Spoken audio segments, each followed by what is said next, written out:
কিন্তু আইএসএফে জিরো হলো, বামফ্রন্ট সিপিএমও জিরো হলো, কংগ্রেসও জিরো হয়ে গিয়েছিল, একটা খালি সিট পেয়েছে, সেটা হলো মালদা জেলাতে। আমাদের সব ব্রেন আছে ভাইজান, সব আমরা মাথায় রেখেছি।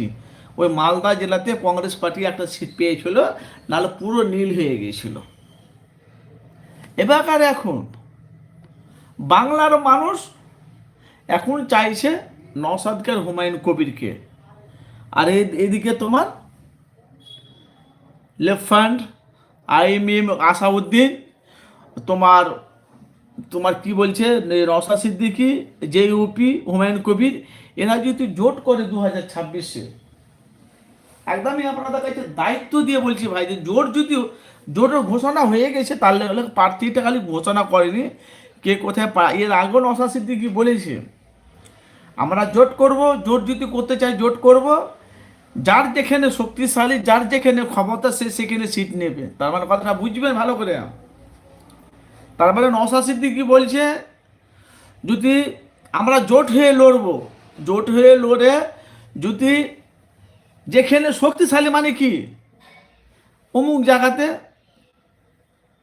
আইএসএফের শক্তিশালী, আইএসএফের ক্ষমতা, আইএসএফে চাইছে, সেখানে সিপিএম কংগ্রেসকে হামাহামি করলে হবে না, ওখানে ওখানে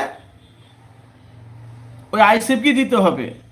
আবার কোনো জায়গাতে যদি সিপিএমে যদি শক্তিশালী থাকে, সিপিএমকে যদি চায়, সেখানে সিপিএমকে সিট দিতে হবে। যেখানে কংগ্রেসে শক্তিশালী, যেখানে কংগ্রেসকে চায়, সেখানে কংগ্রেসকে সিট দিতে হবে। ভালো করে কথাটা বুঝবেন। কিন্তু সেটাই নিয়ে মারামারি কাটাকাটি যেন না হয়, কিন্তু আমরা ভাই জানি, কেন আমি সবসময় ভাই মানুষের কাছে সত্যটা তুলে ধরি, আর বলা বলি কথা, বিশেষ করে কারোর চামচাগিরি দালালি করে না। আমি আমার কথা বলছি ভাইজান, আমি আমার কথা বলছি, আমি কারো চামচা দালালি দেখেছি কিন্তু বলতে পারবে যে আনারুল ভাই কারি হয়ে কথা বলেছে, কারোর বিরুদ্ধে কথা বলেছেন না। আরে যারা চামচাগিরি করে তারা করবে, তাদের পার্সোনাল ব্যাপার। আর যেমন চামচাগিরি করে সেরকম গালও খায়। কিন্তু এটা ইন্টারনেটের যুগ এটা ভাই। আপনি যে হিসাবে চলবেন, সেই হিসেবে মানুষ আপনাকে কমেন্ট করবে, সে যেই হোক না কেন। এই বিজেপির মিডিয়া সাংবাদিকদের কেন গালাগালি খিস্তি পাইছে বাংলার মানুষ? কেন? একটা সাংবাদিক কাজ হলো উভয়ের পক্ষে মানুষের সত্যটা তুলে ধরা। তোমাকে অগ্রিম 10-20 হাজার, 5,000 টাকা তোমাকে দিয়ে দিয়েছে, তুমি গিলে ফেলেছো। তোমাকে রাত 10টা, 11টা, 1টা, 9টা, দিনে 9টা, 8টা, 7টা, বিকেলে সন্ধ্যের দিকে, রাত 1টা, রাত 12টা, 10টা, 9:30 পর আপনাকে ফোন করছে, কই হ্যালো, কোথায় আছো, একটু আসো, কিছু ভিডিও আছে না, কিছু বক্তব্য আছে, ক্যামেরাটা করে ভিডিওটা ফটাম করে ছাড়ো। সঙ্গে সঙ্গে কিনা তো, ও তো বিক্রি হয়ে আছে তো। আমি কি বুঝি কথাগুলো বুঝবে ভাই?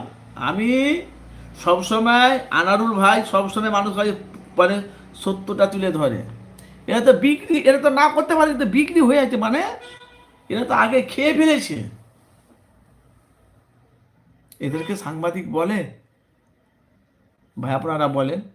সাংবাদিকের কাজ হলো কি উভয়ের পক্ষে মানুষের কাছে সত্যটা তোলো। ভাই আমি তোমার কাছেও ভালো, ভাই আমি তোমার কাছেও ভালো, ভাই তোমারও বিপদ গাইবো না আমি, ওর কেন আমি তোমাকে নিয়েও মানুষের কাছে সত্যটা তুলে ওদেরকেও মানুষের কাছে সত্য। আমার কাজ হলো এটাই। আর আমি বলা বলি কথা ভাইজান, দেখেছেন কত আমার নিজে সাবস্ক্রাইব কত, 34 না 33, আমি নিজেই জানি না, অতটা খেয়াল করি না আমি, মানে এত কিছু চ্যানেলে ভাই গুরুত্ব দিই না এখন। এখন সবার সিদ্দিকের আব্বা জানি ইন্তিকাল হয়ে গিয়েছিল বলে আমি সেই থেকে আমি ভিডিও ছাড়ছি, আপলোড করছি। নাহলে ভাই এসব ভিডিওর দিকে আমার আর ইন্টারেস্ট নাই। কেন ইন্টারেস্ট নেই জানেন?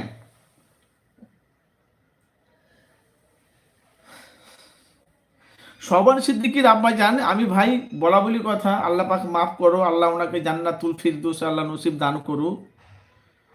আমি ওনার, আমি শুক্রবারে তো আমি বেশিরভাগ দাদা হুজুরের দরবারটা আমি বেশিরভাগ লাইভ দিতাম ভাই। আল্লাহ পাক ওনাকে, আল্লাহ পাক জান্নাতবাসী করুক। খুব ভালো, মানে ঠান্ডা লরমের মানুষ ছিলেন। দেখেন আমি ভিডিও পোস্ট করেছি, আমার চ্যানেলে ভিডিও পোস্ট করা আছে, চ্যানেল